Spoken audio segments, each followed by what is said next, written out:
Hi guys, Anton here from Adventure Africa, and here we talk everything 4x4ing and overlanding. And we're sitting here today in Big Country's fitment center here in Kempton Park. So guys, please, if you hear noises and stuff, it is an active fitment center. They're actually busy now scanning the new Lexus GX550 to put in a draw system for it and design the whole system for specifically the GX550. But with me, I've got Lawrence from Ultimate Adventure. Hallo Anton, hoe gaan het? Good in you. Lekker, no worries. Thank Nice to see you again. you. Yes, very good to catch up. Listen, let's talk a little about the funny stuff today. I want to know some of the experiences you have, because I've got a certain story that I like to tell people that we were camping, I think it was Third Bridge, and my brother was actually sleeping outside in the tent, but this was early 2000s when we still had the gas camping freezers.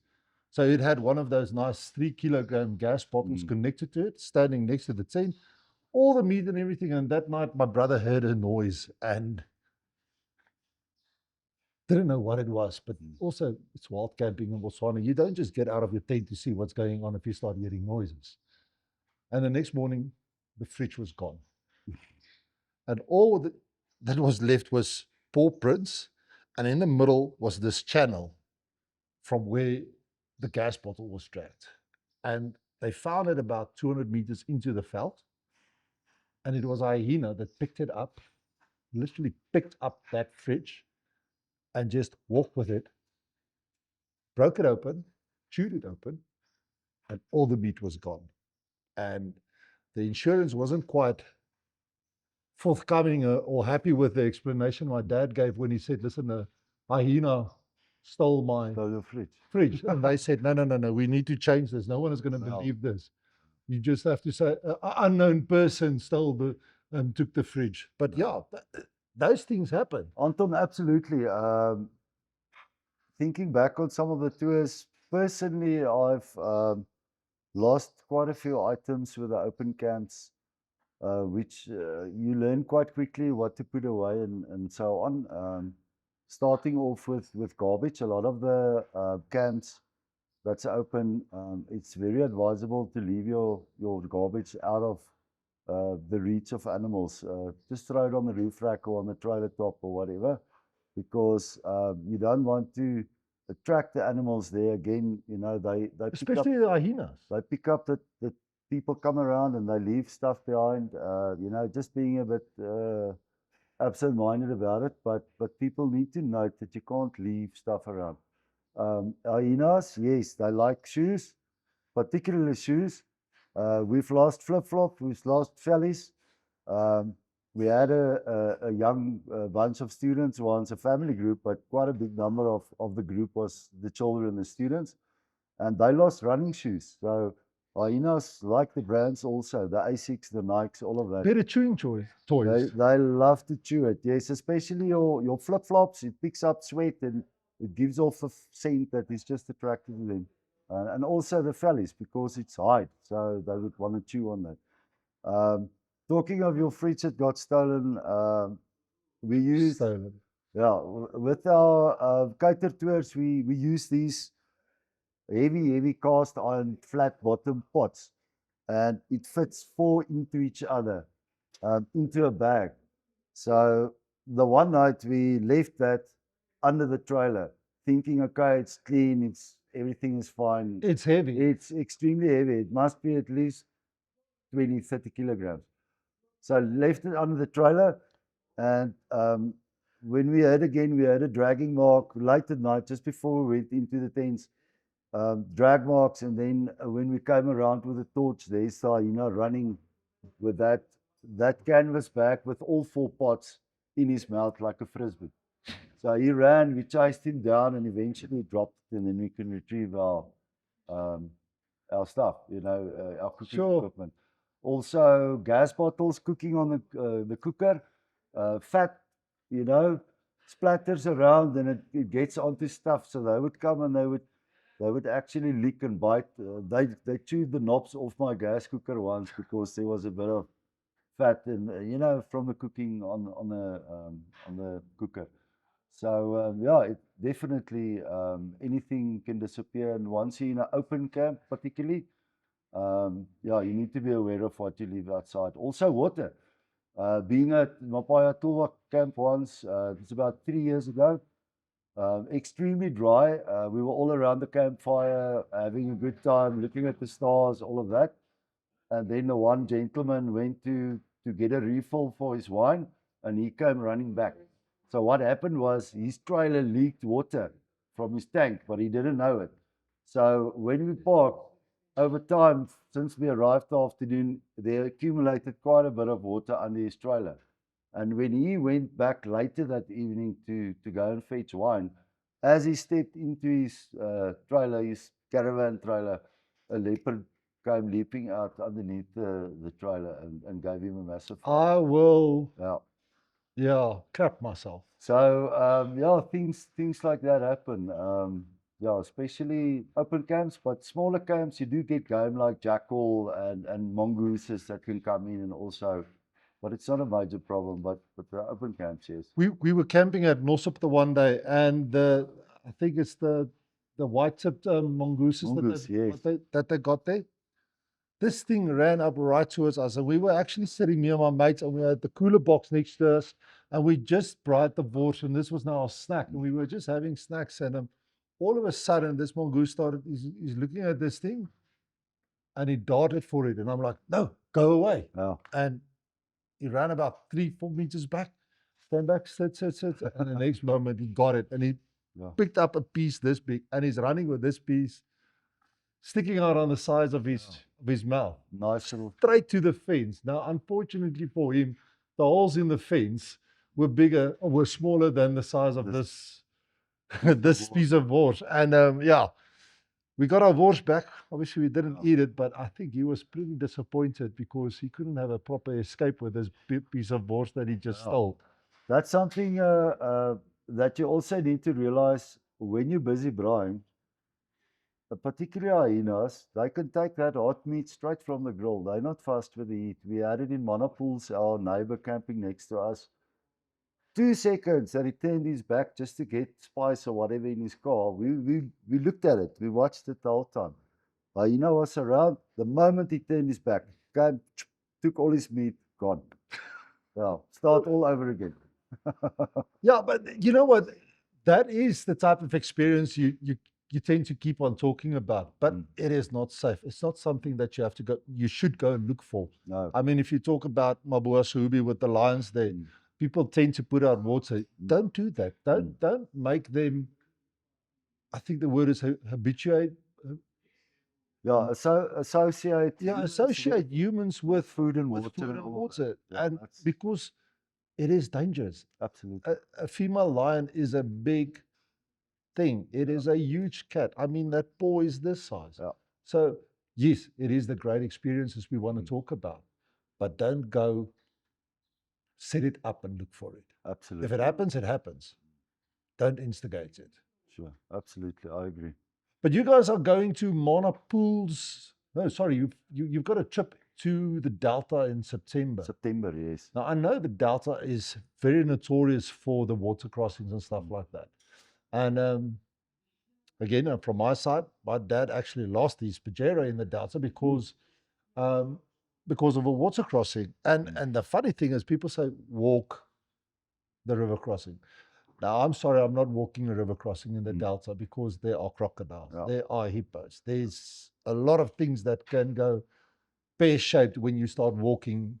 So you have to look at it and see if there's tracks on the other side. What he didn't realize is that, yes, there were tracks on the other side, but in the crossing, they will come with a loop because in the center, there was like a hippo spoor. Yeah. And that is a little bit deeper Yeah. than the rest of the mud or the rest of the sand bottom.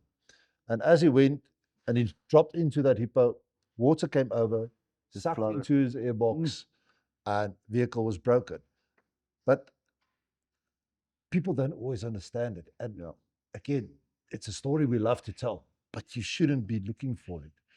Yeah.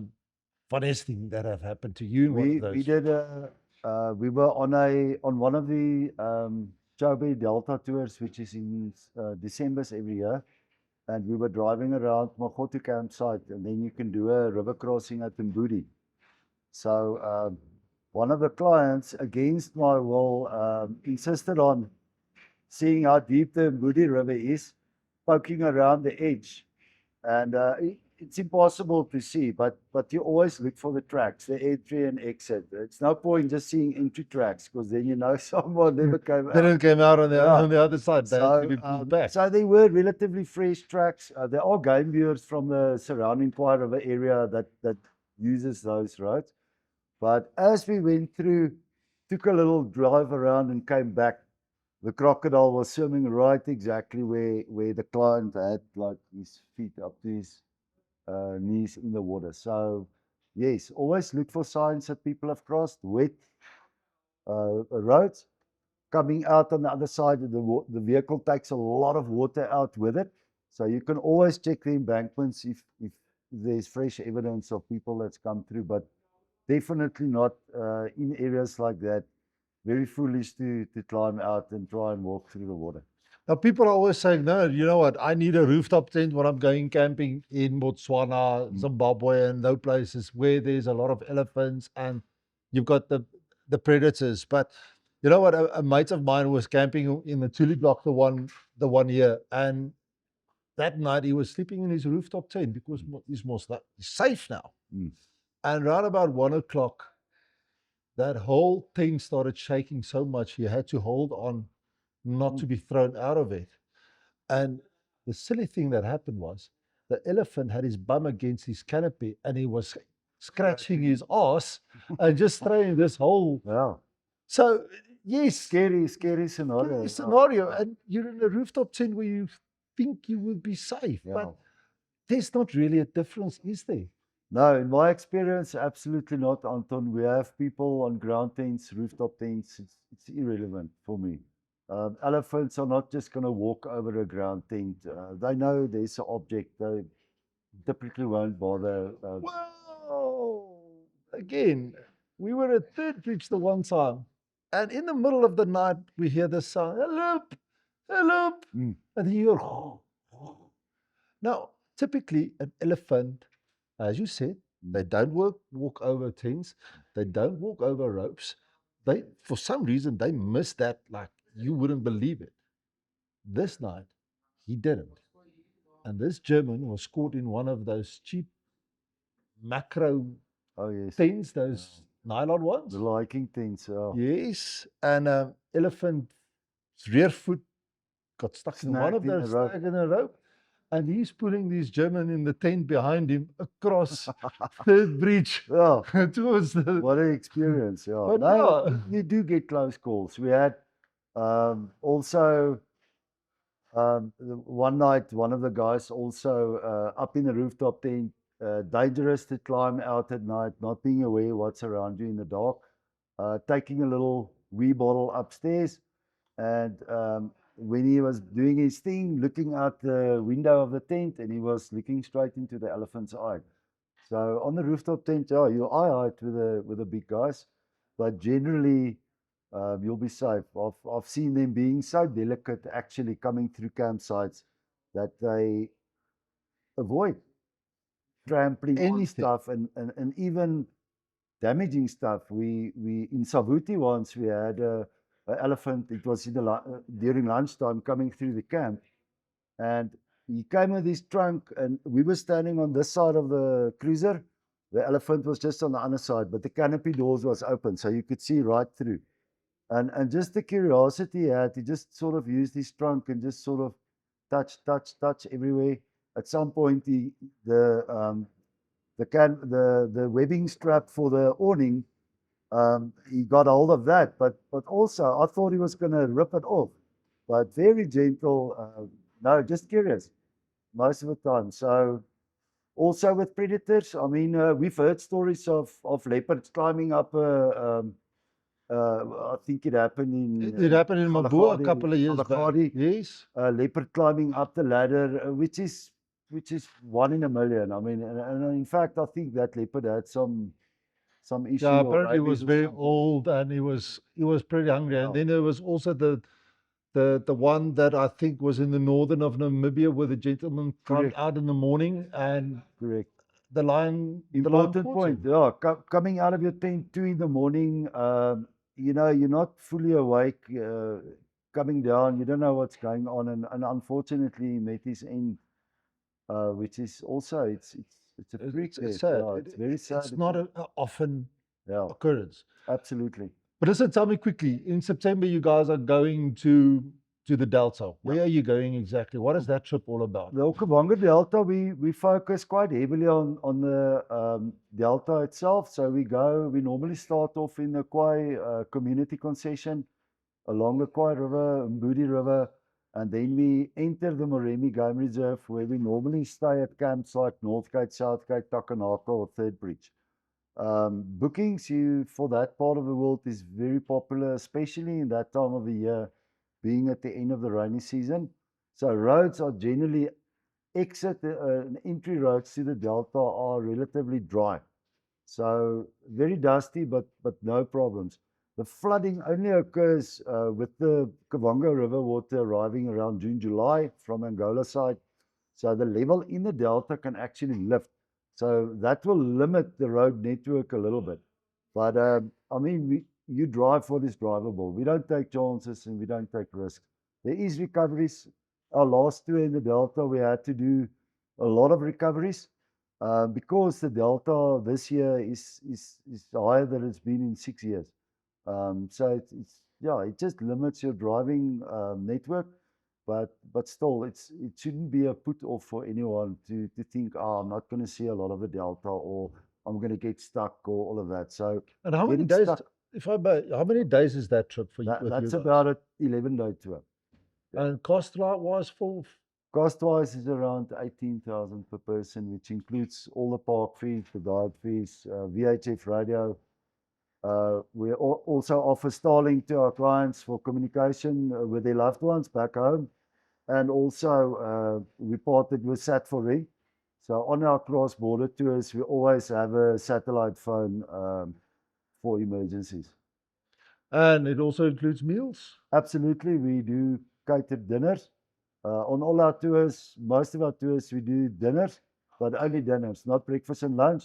People like to do their own sort of lunch and breakfast, so And we do it. And I presume dinner is just a little hot dog and a packet of Simba chips. Not at all. We do chicken chorizo, we do beef and beer potjie, we do a couple of braais on a tour as well. We do proper lasagna. We'll do stuff that you cook at home. So you might properly. get fat on your trip. People normally do pick up a kilo or two, but that's what it's all about. Eat nice, enjoy it, and don't stress about it. You can always get back into shape when you're back home. And where do they find Ultimate Adventures again? www.ultimateadventures.tv with all the relevant information of our existing tours that's left for 2026. We've already concluded a couple for the year, and then our 27 calendar will be coming out within a couple of months. We are busy doing our route planning and organizing our 27 calendar. You still have space for the one in September to the Delta. September we only take about 14 people, 7 vehicles per tour. We want to limit the group sizes to make the game driving and the logistics easier. Also, with too much vehicles in a group, it can also become problematic for campsite space. So that tour we have a space for around about 5 vehicles, 10 people. Well, Lawrence, thanks for chatting to us again. And guys, thank you for watching, where we talk everything 4x4 in overlanding. Please like, subscribe, and comment. And if you're looking to join him in the Delta in September, go and check them out. I'm Anton. We'll chat again. Cheers.